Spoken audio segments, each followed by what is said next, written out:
And welcome inside the Backstage Pass. It is a Thursday, April the 20th. Hard to believe a week to go in April. Time is flying, and we'll welcome in May here, 2023, presented by our friends over at Bangtail Whiskey. Check them out, bangtail.com, easyliquor.com, also Total Wine and Specs in Nashville. Great drink for the whole family.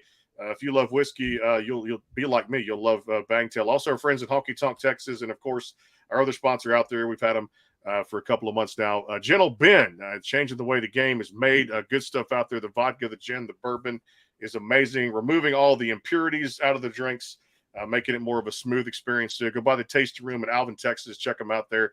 GentleBen.com. You can put your order in there too as well. And also Total Wine and Specs in around the Houston market down here too. Also in with the Rockets and, of course, the Gentle Ben Bar just outside the Crawford boxes at the Houston Astros games at Minute Maid Park. And pleased to welcome in my featured artist of the day. He's actually a radio veteran, singer-songwriter. He's done it all. He's had a number of titles over his career. Dave Lenahan joins us here on the show. Dave, how you doing? I'm doing great, Randy. Great to be here with you. Thanks for having me on. It's good to have you here, man. Like I said, well, let's start right here with your career. I was reading somewhere where family brings home these 45s, and I used to have the old vinyls. I loved them so much, and I would play them. Riding. I remember as a kid, we had one of those rocking horses. We'd ride it outside, or we'd come from outside playing, hence baseball and stuff like that. And we'd go in, and she'd throw Conway and Merle and all these great George Strait and these great singers on a record player, things like that. So obviously the bug kind of bit early from the music side, right? Yeah, it sure did. It really did. And my grandfather would bring home these boxes of records. And, I was born in Buffalo, New York, raised in Cleveland. So a lot of that stuff was old rhythm and blues and things like that. But I just couldn't get enough of it. And I had this little tiny record player, and I'd probably be burning up that needle, once a week. And back in the day, you had to have little needles that you put on there. So I was always buying them, asking for more of them. So, yeah, I loved it. Yeah. So when you start talking about those artists that really, to me, we always say often imitated but never duplicated. I don't think there'll ever be a duplication of that era between 88 to 99 or somewhere there, maybe 2000. So many greats came out of that. I know what was special for me. What was special about you for that era? Well, I really think, Brandon, I think that we were fortunate enough to grow up in a time where we had the best music maybe ever certainly ever recorded. Because the technology got to the point where it changed the way the music was sounding and performed. So a lot of the stuff sticks out. I mean, I was a huge classic rock fan. My first job in radio was jazz, believe it or not. I did jazz, then I went to adult contemporary, and then next thing I knew, I'm doing country. At the first country music in Cleveland, first country music station in the Cleveland area to go country. And it was an honor to be there. And that's how I got into country music. And I've never really ever looked back. And a lot of the country music in the 90s and even today have that mixture of rock and country and the genres blending. And you brought up a good point. There's not people like that, and what I tell people on my podcast, up and coming writers and artists, is don't lock yourself in a genre. Become who you are.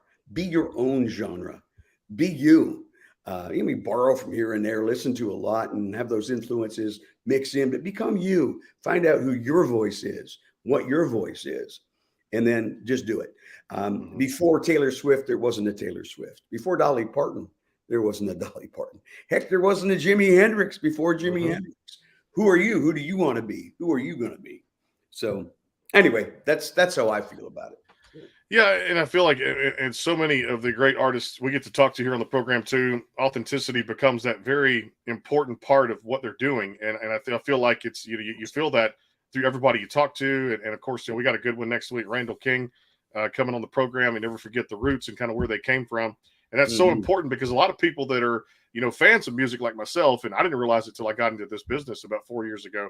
Again, I realized radio, how much of it, but you and I, from being in radio veterans that we are, we know the kind of work that goes on behind the scenes of what these artists have to do, media appearances and punch all these buttons and everything. A lot of the fans don't see the work that goes into it behind the scenes. Kind of talk about that a little bit from kind of that lens. It's crazy. So you sign a record deal, you make a record, you got to go out and promote it. There's the radio tour, and you're going to all these different radio shows. You're playing shows at night, sometimes 2 o'clock in the morning, 3 o'clock in the morning, packing up. Then you're getting up the next morning to be on the morning show between 6 and 10. And man, it's a grind, and it'll wear you out, I'm sure. So, but yeah, that's life, That's life as an artist. You know what you get when you sign up for it too. And I'll say this, in the last few years, and even before that too. I mean, I've talked to some of the greats out there too, and we've met so many great people in the publicist side of things. For you, I mean, you got a chance to meet and interview a lot of great country legends, Martina McBride and Willie Nelson and Brooks and Dunn, Rascal Flatts, just to name a few. Do you ever being an artist yourself now, you remember some of the things they may have said to you kind of back in the day that you kept with you, maybe took to heart for years down the road? I remember interviewing Willie, and it was just really cool. First of all, I could not believe that Willie was doing the interviews, and we did our show live from Nashville after the CMA show. And he comes walking in, and I couldn't believe it, plain as day. There he is, and shakes my hand with both hands. And what I couldn't believe, he looks so weathered and everything, but his hands were so soft, Brandon, And he was just a great guy, looking right in the eye, like he's looking right through you, and like he knew you all his life and made you feel right at home. And at the time, I was asking him, there's always been a debate in country music that the next generation is too poppy, too hip hop, strayed too far from the root. And I asked him what he thought about that. And he said, it's all music. And music is a good thing for the heart and the soul. He was not going to say anything bad about today's country music. There's something good in all of it because it is music and it's touching somebody. And I'm like, right on, man, right on. And then he signed my bong. No. Good stories that stay with you, no doubt, too. And like you said, it's good to say that, too, because I respect all genres of music. Heck, we interview all types of artists here on the program. We've done everything from country to pop to Southern rock to alternative to everything. And I appreciate all types of talent, all types of music. Obviously, if it wasn't good, there wouldn't be anybody to record it, much less have people that go and step in the studio to put it out there. So if it wasn't good, you wouldn't see it on the air and all the different stations out there. So I do commend all the work that the DJs do. I would ask you about the NSAI, Nashville Songwriters Association International. You discovered that too, and that really opened some doors. I've heard a lot of things about the organization myself, but when you discovered that, it opened some doors of kind of probably more for you, how songs are played on the radio and how organizations really back up artists in a sense like that. First of all, let me say, I think it all begins with the song, and that's the NSAI slogan. If it wasn't for a great song, none of those artists could do anything that they're doing, And so when I realized that, I mean, a lot of people think that you're hearing a song on the radio and that artist must have written it, right? Sometimes they do, but they're usually co-writing it with other people, pro writers. And it's all about getting that great song. And when I joined NSAI, started to learn the rules, seeing how important that was. And I was hooked. And next thing I know, some guys like to play golf, and I do, but I'd rather sit around and write a song these days because my golf game is pretty frustrating at times. So. They're with you, man. I don't get to play as much as I used to, but when I go out there, I still stink, no doubt about it. Hey, let's talk about this one here. Louisville Slugger. It's got so much of a family tradition, which is out there across all the digital platforms now that people can go check out if they haven't already. Louisville Slugger. It fits both of what I do here, Grand Slam of sports and music here on the Backstage Pass, which is what my show is all about. And we're going to talk some baseball here in a little bit. But I love what you did. The type of arrangement here with this song, it just really painted a great picture. And it made me think of the great country songs of the past. How did you come up with the idea and kind of explain this? And then we'll have you perform it for us. First, I want to thank the recording that you heard is thanks to Ren Renfrey, my producer. And I found out that he lived right around the corner from me, and he had a beautiful studio. And I told him I wanted more of an Americana sound. And I didn't want a lot of instrumentation, maybe a lead guitar, but acoustic guitar, little drums, little bass. I wanted to stay true to the Americana roots, And so he really developed the song, the style. Now the song, they say the best songs are rewritten, and this song was rewritten 3-4 times. Mm-hmm. And it all started. I was living in Cincinnati at the time, coming to Nashville to write, going back and forth, and right smack in between Nashville and Cincinnati is Louisville. And I love baseball, so one day we stopped by Louisville Slugger Museum, mm-hmm. and we got to watch him make the bats, and it was just mm-hmm. it was almost spiritual to me. I got to hold Mickey Mantle's bat. Like, oh man! So, and I bought my dad a baseball bat. He was playing softball at the time. I bought him a Louisville Slugger, put his name on it. He eventually visited the museum and bought me one too. Mm-hmm. But it just brought me back to when I was a kid and how we'd watch games together, and how, when I was 8 years old, all I wanted to do was play professional baseball. Mm-hmm. I was going to be the shortstop, and that was it. But you know how life is. I do, because I wanted to play it professionally and stuff like that. And life takes you in different turnstiles and things like that too. But I'll say this: I've been fortunate enough to coach the game at the high school level. I worked in the minor leagues for a couple of years. I got a chance to do a little bit of everything around the game, play it in high school, and then just keep it a part of my life as I got older too, to stay around it. So it was. What position did you play? I pitched a little bit back in high school, and I was a decent first baseman. I love to scoop over there and do the backhand, and just like I said, take routine ground balls. But I love first base. And then sometimes, coach needed a player to go to the outfield. I'd be one of the first ones out there to run and go take my position and just give it all, because I was all about team oriented too, the way it is now. And you see the game. I mean, again, I love these rule changes now for the game. I'll talk to you about that, about the bigger bases. I think it's great for the game. I really do. What's your thought on it? Mm-hmm. Yeah, it clips along. Yeah. They're able to manufacture more runs and do things. And I'm all for it. Yeah, I think one of the biggest things here, and I love the shift as much as we did, but I will say this: keeping 2 feet on the infield dirt at all times. You can still slide over and kind of play near the second base bag and kind of move somebody, as long as you keep those 2 feet on the infield dirt. And I think it was just really cool, because obviously you're going to see guys' batting averages go up. Otherwise, you're hitting into a shift, and getting it out there is kind of one of those things where anybody can read a scouting report and see that kind of thing. But it also, the up tempo of the pitch clock, I think also the pitcher and the batter, violating that and starting a count 0-1-1-0 is a disadvantage between, because it's such a cat and mouse game. The bigger bases allow for stolen bases to come back there. You can put on some hit and runs. And the fact that the pitcher can only go to first base twice, right? Twice, correct. And the third time you get him, or it's a balk. Exactly right. I think these are cool things, because I think, as much criticism as most commissioners of pro sports take, a lot of times this is, again, quick in the sport, quick in the game. And if you can get something in 225 or 230, you're doing a great job when it comes to, and that's all baseball should be, because obviously there's so many times a manager or pitching coach can go to the mound and give a guy a talk, a pep, a speech to fix what they need to fix. It's all mental. It is. It really is. And I think these guys here, Tito, I think he's the best manager in the game. They play that game. They're fast. They hustle. I saw payroll, youngest team in the league, and got some.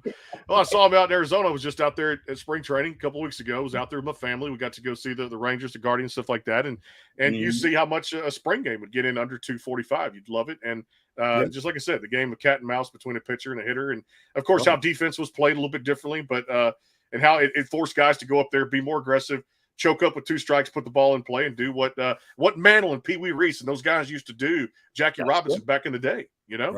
Yeah, so Pete Rose. And Pete Rose too as well, all-time hits leader out there too as well. Hey, you and I can sit here and talk baseball all day long, no doubt. I'm a huge Astros fan. You obviously love the Indians when they win, Guardians when they lose. You said from Cleveland. Let's have my Wahoo hat. I was trying to decide which one. Let's have you play Louisville Slugger, which is out there across all the digital platforms. And, of course, check out, you've got a tour schedule coming up there. You're going to be playing some shows. We're going to talk about that, too, as well, which has already started out there, too. I believe you've got one coming up this weekend in Hermitage, Tennessee at 12 Keys Saloon on the 22nd at 4 o'clock. So check that out. Yeah. Yeah. Well, my friend, it's all yours. We're going to hear it here. Louisville Slugger on the show.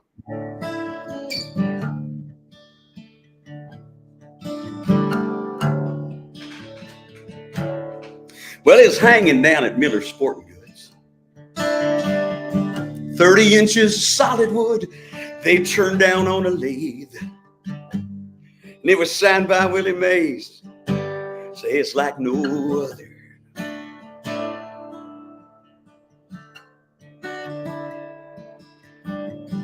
And it found its way to me underneath that Christmas tree. I was 8 years old. Now big Santa Claus and my mother.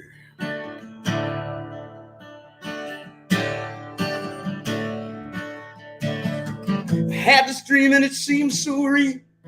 Bottom of the ninth at Wrigley Field, just staring down a 3-2 count. Bases loaded, and man, I knock it out with my Louisville Slugger.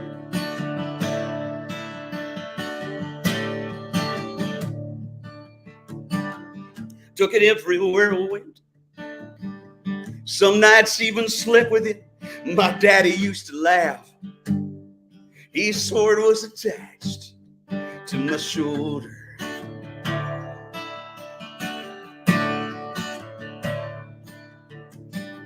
He used to let me stay up late. Me and him would watch that game like buddies in the stands.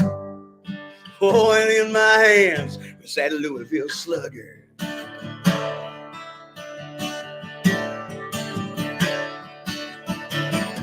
I had this dream and it seemed so real.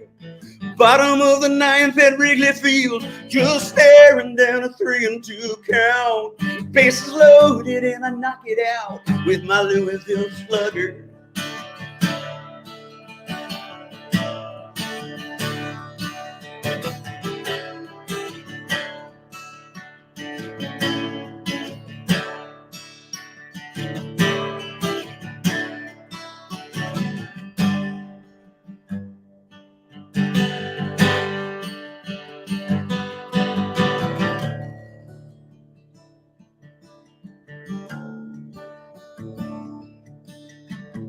Well, the big leagues are never called. Now it hangs on my son's wall, and on the end of it,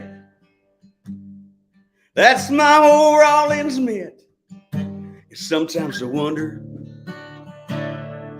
and what could have been. But the dream still seems real. It's the bottom of the ninth at Wrigley Field, and he's staring down a 3-2 count. Bases loaded. Man, I watch him knock it out with my Louisville Slugger.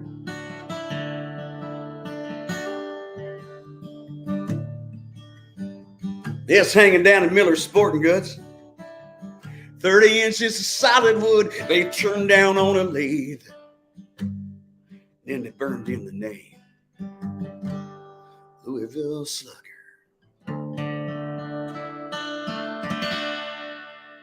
Yeah, they don't give you chill bumps, man. I just love the impact of sports and music, how they integrate with each other here, man. Just right up my arm, and just like you see the goosebumps right on there too, because I love what I do, Dave. It's just awesome. I love this, and I love music and sports, how much it really connects together. That's why the song connected with me so much too as well. And that's why I find myself watching a West Coast game late at night when I put the kid to bed, even trying to watch my team at 7 o'clock at night. And of course, the night off, I find other games to watch. So I don't know about you, but I can't fall asleep till I know if they won or not. They're the same way with you. I have to check the phone or something like that if I get tied up, but I will find the score at some point, or first thing the next morning, I'll pull it up on the phone or whatever. But it's thank God for the MLB app, man. Yes, the MLB app, and also all the cool things out there that are there. Fantastic job on a fantastic song there from Dave Lenahan here on the Backstage Pass. We got to pay some bills. We're deep into it now. We're going to come back and do some rapid fire again. If you want to catch Dave this weekend in Hermitage at 12 Keys Saloon at 4 o'clock this Saturday. For more information, check out Dave's website, TikTok, Spotify, YouTube, and of course all the cool stuff out there, Twitter, and stay connected out there from Dave Lenahan. We got one more performance coming up here. We got to pay some bills here. Of course, our friends over at Bangtail Whiskey, our friends at Honky Tonk Texas, and of course, Gentle Ben, gentleben.com, Gentle Ben Spirits, the vodka, the gin, the bourbon is fantastic. And of course, if you haven't tried it, what are you waiting for? Go by the tasting room in Alvin, Texas. The impurities are gone from the drink, creating a new way to drink. Sit back and raise a glass with good company and make it Gentle Ben. We're coming right back with Dave Lenahan here. It is the Backstage Pass. Hang tight.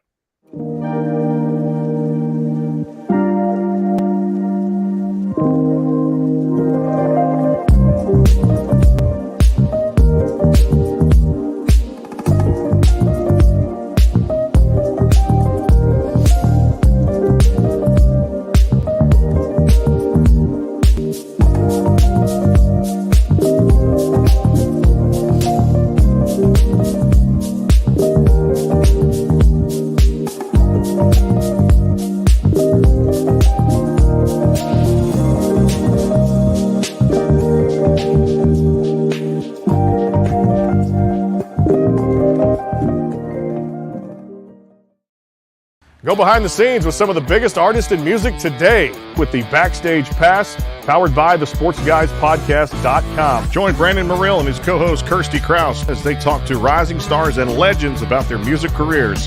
Listen to their latest tracks and learn fun facts about the men and women behind the music you love. And be sure to tune into the Backstage Pass Monday through Friday from 3:30 to 6:30, powered by the SportsGuysPodcast.com. And welcome into the Backstage Pass.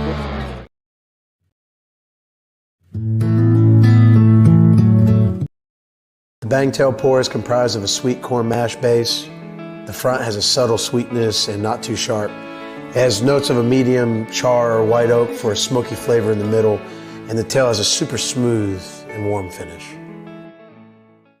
And back here with Dave Lenahan here. It is the Backstage Pass. Again, thanks to the sponsors out there, of course, our friends out there at Honky Tonk Texas, Bangtail Whiskey, and, of course, Gentle Ben Spirits. You want to catch Dave this weekend. Hermitage, Tennessee, the 22nd at 12 Keys Saloon at 4 o'clock on Saturday. You can also visit thedaveconnection.com for more information out there on tour dates and follow him across all his social media out there. Just heard a great song with Louisville Slugger. You know, you've covered so many different facets of the industry. I wanted to get that kind of that idea and kind of hear it from you about this artist side, because so many people have done what you and I've done, the radio industry, for so many years, and we've interviewed some of the biggest names in the industry as the years fly by. When did this artist side of you kind of come alive? When did you want to feel like you wanted to take this side of it too? It was kind of recently, Brandon. I never really considered myself an artist, and I really don't. I just love to write songs, and it's getting harder and harder to get them cut by acts. I mean, I've done really well with a lot of independent cuts. You know, they'll never probably pay the bills, or you never know. We did have one that went to #1 in Australia, a song called Squirrel Train. But anyway, I thought, well, I got all these good songs, and what are they doing? Nothing. So I'm just going to record them myself. So thank God I found Renfrey, and he helped me to put together my first real EP, and we released our first single back in January.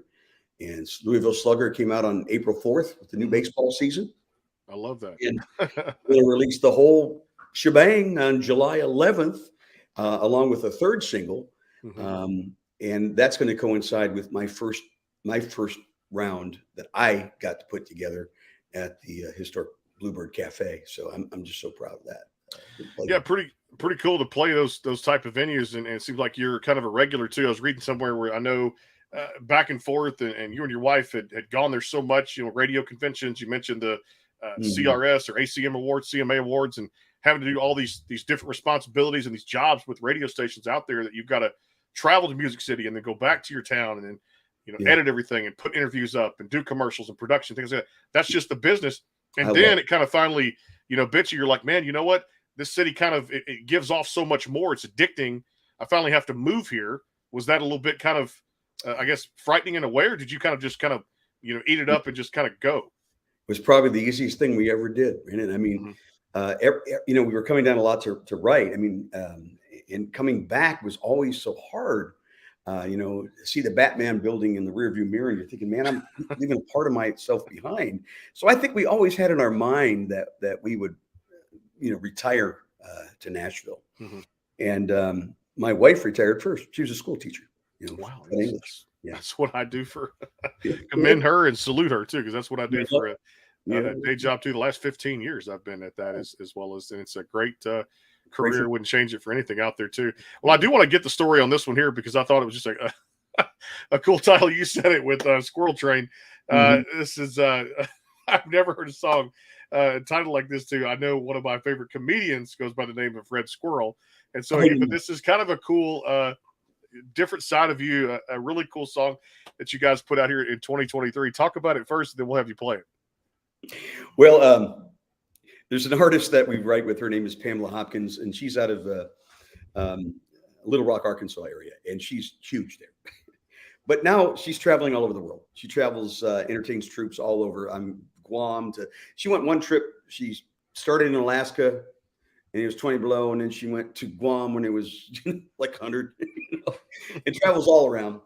And so we started writing with her. She's at my house one day, and I was saying I wanted to write a train song, and I had this train, and I'm doing, And I said, the problem, guys, is it's a really long train. I have a very short attention span, squirrel, Yeah. And she starts laughing. She goes, oh, man, I can identify. She goes, I don't know if you know this, but my band, I call my band the Squirrel Train simply for that. And I looked at her and Scott Barrier, the other co-writer, and we're like, we're writing that, dude. We're writing the themes, So, I got a lot of serious songs. This is a silly one. And it seems like I got to play this one these days.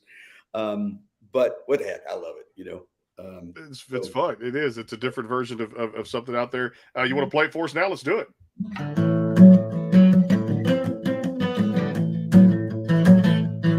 Well, I'm known in certain circles for my ADD.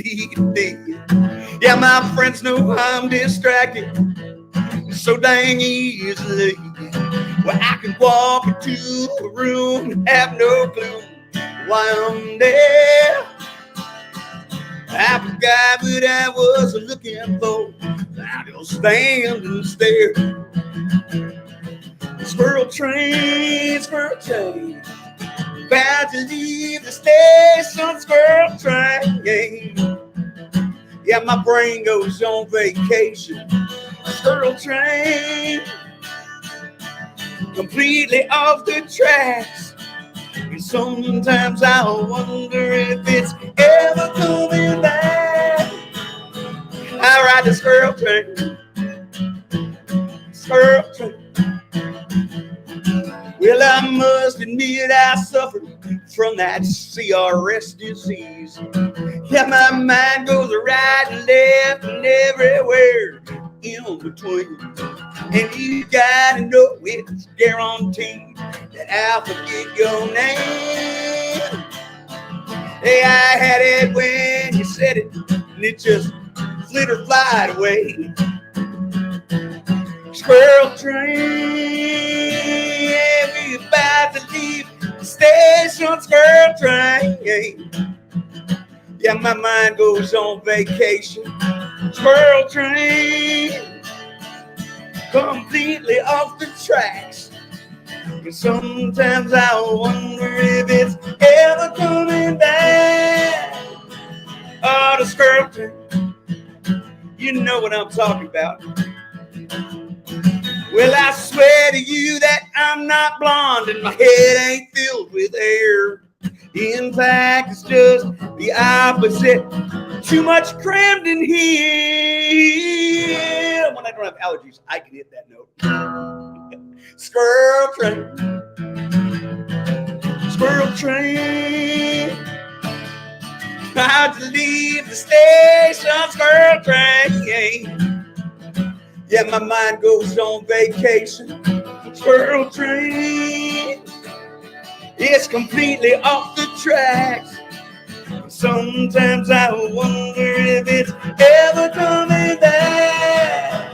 I ride the squirrel train, so easily distracted. You know, I mean, if I had $1 for every thought I lost, I could probably take you and I to an Astros game, Oh, by the way, did you hear the Indians are no longer the Indians? They're like the Guardians, which kind of makes a little bit of sense to me, but not really. So I always compromise, and I say they're the Indians when they win and the Guardians when they lose, and then I lose my train of thought, and then I'm right. What was I doing? Oh, yeah. I think I was singing a song, wasn't I? Squirrel train, that's right. I ride the squirrel train. Man, if you don't have fun with music, I'll tell you, you gotta love it, man, because it's a fun time when you get a chance to enjoy what you do. And if that song don't make you smile, then I guess maybe nothing will when it comes out there. But that's what's so cool about it—a different side, and you can just play to the melody and make up stuff as you go. And I'm kind of like you. I love the beginning of that song because it just really sets the tone for. Because I'm like squirrel, and you start moving your head left and right, because I can only focus on so many things at one time like the human brain can. I wanted to ask you about I know I came into this room for a reason. What was it? What was it? I want to ask you about your podcast. I did have a chance to check it out too, and also the DaveConnection.com. is out there across all the digital platforms. Make sure you guys go download Louisville Slugger and check out the website. But Songwriter Connection podcast. Yeah. Tell me about this, because you've actually had a lot of the same artists that we've had here on the show, and I believe one of them was this week's guest. Elena, I should say Elena. I always get that confused. Elena, who's a fantastic artist. Love her stuff. Her new song came out, I believe, today. 420. She was a guest on your show. Yes. I'm sure wherever podcasts can be found, people can check it out there. It's Songwriter Connection Podcast with Dave Lenahan. Talk about that. And of course, you've had some really cool guests on there. First of all, I want to say that Elena, her new song, there's a reason why it was released on 420. And it was co-written by Scott Barrier, who helped with Squirrel Train, and me and Elena. And it's really a cool song. It's called "He Don't Like When I Smoke Weed." You don't like when I smoke weed? I saw the title of that today. It's so funny because she comes over, she goes, "I got an idea for a song, but I'm not sure you're going to want to write it." And I go, "Why?" She goes, "Because it's about marijuana." And I'm like, "I grew up in the 70s, what you got?" And we wrote it. It's a funny song. I hope you all check it out. Please do check it out too. What's your? I know my favorite part is just getting to know people and creating great relationships. What do you love most about your show?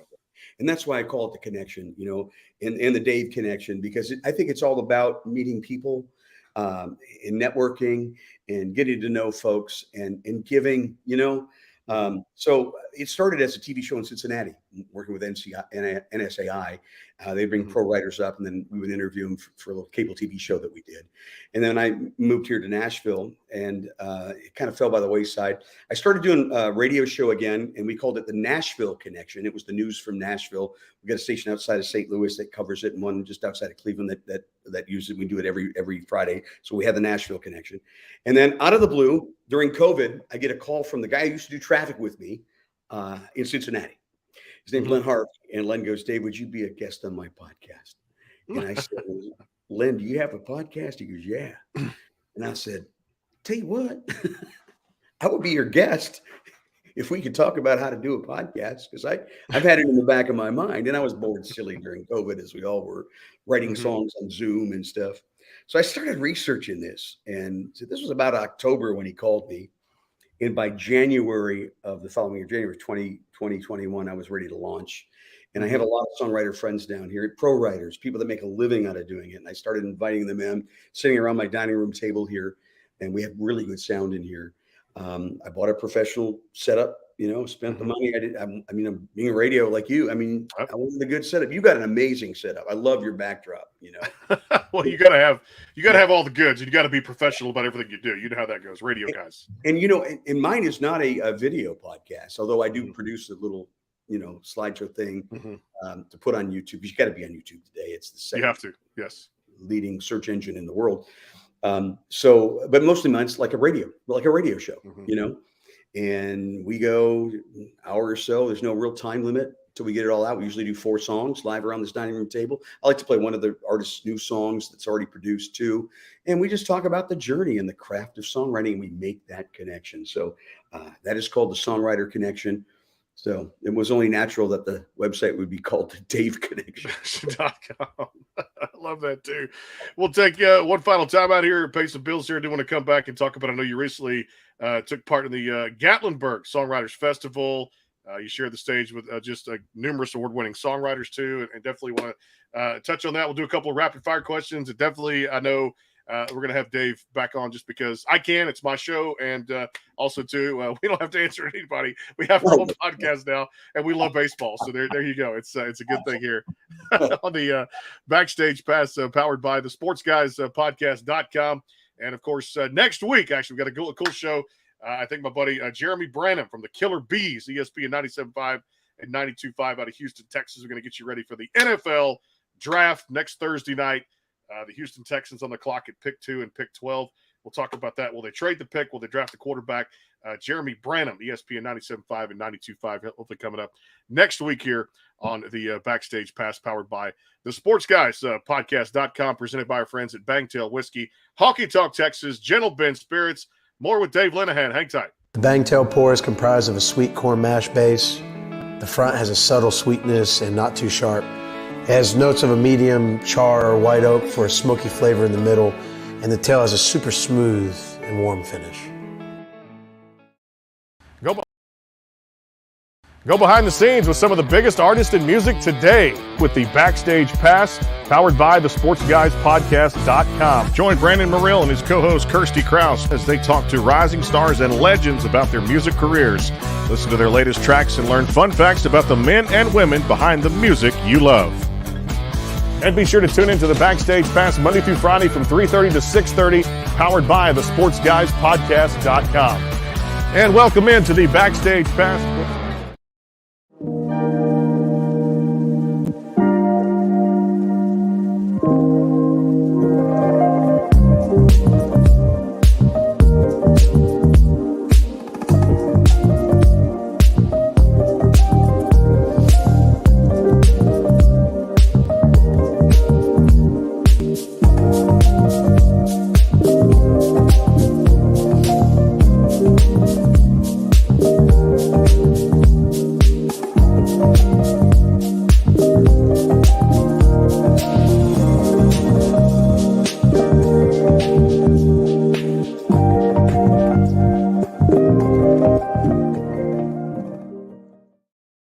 Back here on the show again. It is the Backstage Pass, powered by the SportsGuysPodcast.com. And, of course, back here with Dave Lenahan here on the show, singer-songwriter out of Nashville, Tennessee. The current single, Louisville Slugger, is across all the digital platforms as we're presented by our friends over at Bangtail Whiskey. Of course, Honky Tonk Texas, a little dive here in Texas we love to partner with for all the good, cool live shows here. And our friends at Gentle Ben Spirits back here, too, as well. So I got to do a little rapid fire with you. But before I do that, I want to talk about the Gatlinburg Songwriters Festival, which is always a cool thing. You got to share the stage with just award-winning, just numerous acts of people that have been doing this for a long time. Let's kind of elaborate a little bit on that and the experience, because you take so much away, right? Oh, and unfortunately, it's going to be so much different this year, and we won't be there. But it was such a cool event. They had venues all over Gatlinburg, and they'd always try to pair you up with a pro rider. And, it was just wonderful. And it was really cool. We stayed at the Gatlinburg Inn, which is, if you've ever been to Gatlinburg, it's right in the middle of town. Beautiful historic inn. It's where Felice and Boudreaux, Bryant wrote Rocky Top in there. So, historic. It was cool to stay there. And every night after all the shows were over, we'd gather on that porch, and there'd be dobro players and banjo players and fiddle players and guitars, and we'd be singing songs 2:30 in the morning, just any song you could think of, Hank, Merle, just shout them out, gospel. We're singing and playing all night long. It was just so much fun.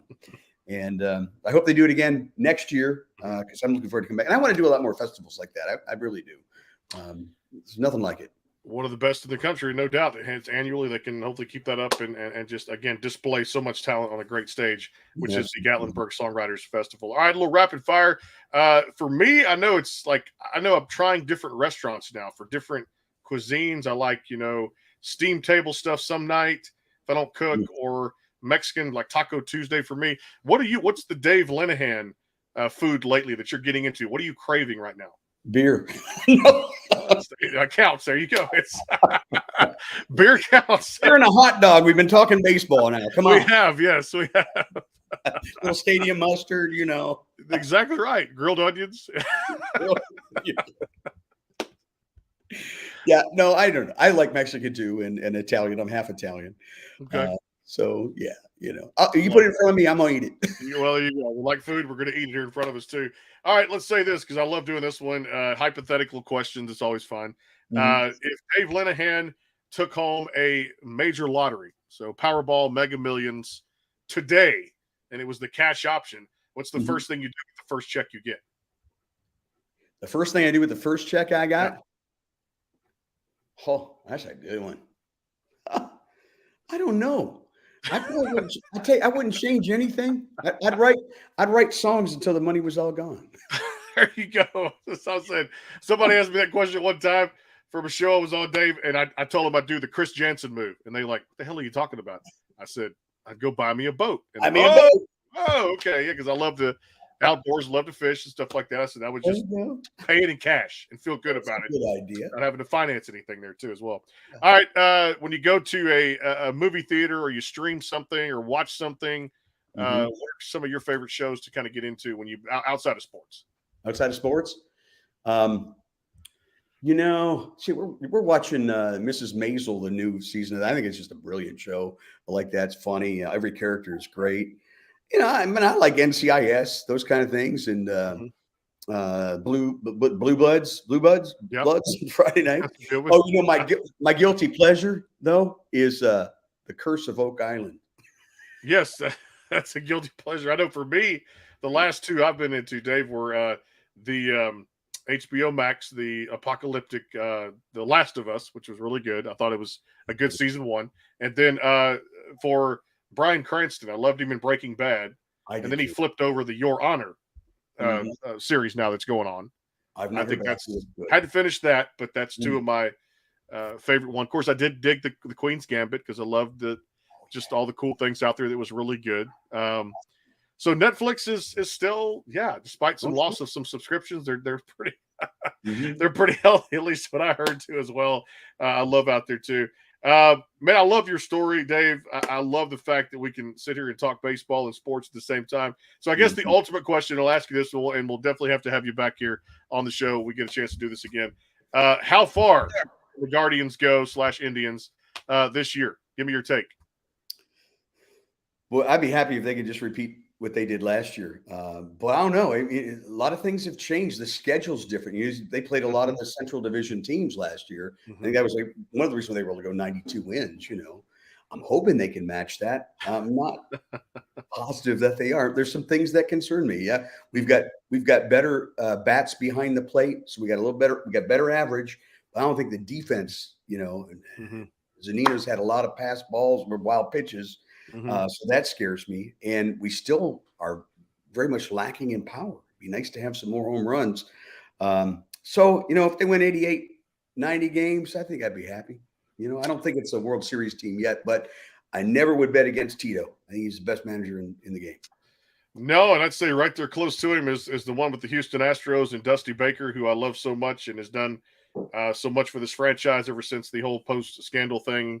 I Yep. still love it. I think it's great, and I think last year, Dave, was so Yeah. big for the franchise to get out Oh, under the yes. apple cart of winning Yes. it in purity, if you want to call that, with no of Yeah. the sign Well, stealing, banging trash cans, whatever it was. I still yeah. think both championships are legit, no doubt about it. And I think it's a franchise I've watched for over 30 years evolve from the Biggio Bagwell days to the current group of young stars with Bregman and people like that. And this is a ball club too that has lost so much in free Oh, yeah. agency over the past 4 or 5 years, Dave, that they just Mhm. continue to find ways to win. They do. It's good. It's good ownership. It really is. Yeah. Jim Crane, one of the best in the game, no doubt about it, too. And of course, I would jump in here because I would ask you about football. Is it Mhm. the Browns? Is it the Bengals? Who do you root for? Mm. Both. I grew up in I grew up in Cleveland. I lived in Cincinnati for 25 years. So, Okay. um, and when the Browns left in the late 90s there and became the Ravens, Hmm. I tried. I was working in Cincinnati radio then. I tried to be a Bengals fan, but they just were so bad. They were so horrible, you know. I'm glad they're doing well. I think Joe Burrow is amazing. I think he's a great quarterback. And the Brownies, I don't know. I made some good news in the offseason. We'll see if Deshaun Watson still has it. He's going to have a full season to prove it. And I think the guy on the hot seat is the head coach, Stefanski. Stefanski. Yeah, You it better could be find too. a way. Of course, Yeah. I love and bias. I love my Cardinals. I love the Arizona Cardinals, and I will say this: I was a Texan fan at once, grew up an Oiler fan, but after the Texans really, PO'd me years back, I kind of said, you know what? Look, man, you wish for the Yeah. best for the franchise, but I will say this, Dave: if they don't take their quarterback at number 2 next week, the Mhm. franchise guy that's sitting out there, if it's Bryce Young or C.J. Mhm. Stroud or one of the other guys, Anthony Richardson, Will Levis, what have you, the guy that they Mhm. believe in, and if you don't take him at 2, he's not going to last till 12 with the 2 first-round picks. And if you don't go trade for somebody like a Trey Lance or a Mac Jones or something like that, Houston's offensive prowess over the next 4 or 5 years, not having that foundation piece, No, as important as a quarterback is, it'd be a huge mistake for the franchise. I couldn't agree with you more. And you only have to look at my Cleveland Browns as an example. You think about all the quarterbacks they passed on. I mean, they passed on. They could have had Watson. Yeah. They could have drafted him. They passed. They could have drafted Lamar Jackson, and they Yeah. passed. It's just It's crazy. Yeah, you're right. You got to get your franchise quarterback. That's one thing I'll say about the Bengals. They got Joe Burrow, and look at what he did. He turned that team around, man. The last 2 years on the Burrow train has been Mm-hmm. amazing too, as well. Zach Taylor, one of the best coaches in the game now too, coming from that great long line of coaching trees out there too, as well. And I tell you what's great. It's songs like Louisville Slugger that make me happy to do what I do here on the show. Check out the DaveConnection.com. Check out the podcast out there too, interviewing a lot of the same artists that we are out there too, as well. Go download the new song across all the digital platforms. Dave, appreciate the time. Great to get to know you, my friend, and let's do this again when new music comes out. Anytime. I'm always here for you. Let me I'll just say I really appreciate for what you do for independent artists like us. And I love your passion, and I really enjoyed talking with you too. Really. Got it. Dave Lenahan here tomorrow. Texas artist Chaser Crouch coming by. Then Monday, Randall King coming by here on the show. We'll talk about that. It was at his 1-year anniversary of the Grand Ole Opry performance back at CRS in Nashville. We got to see it on March the 14th. The incredible performance there as he played the Grand Ole Opry too. My first time there. Randall King on the show coming up next week, Monday, and some great exciting artists. King Calloway coming up here in a few weeks. They're on Broken Bow Records out there too as well, and so much more happening here on the Backstage Pass. Hang tight. We'll see you guys tomorrow at 4. Chaser Crouch coming on, another great Texas artist, song called Born to Ride. And then, of course, next week, full slate of shows here on the Backstage Pass, powered by the sportsguyspodcast.com and presented by our friends at Bangtail Whiskey, Honky Tonk Texas, and Gentle Ben Spirits. We'll see you guys tomorrow. Thanks to everybody out there, and check us out. Subscribe on YouTube while you're out there too as well, and check out the website, the sportsguyspodcast.com. See you soon. Have a great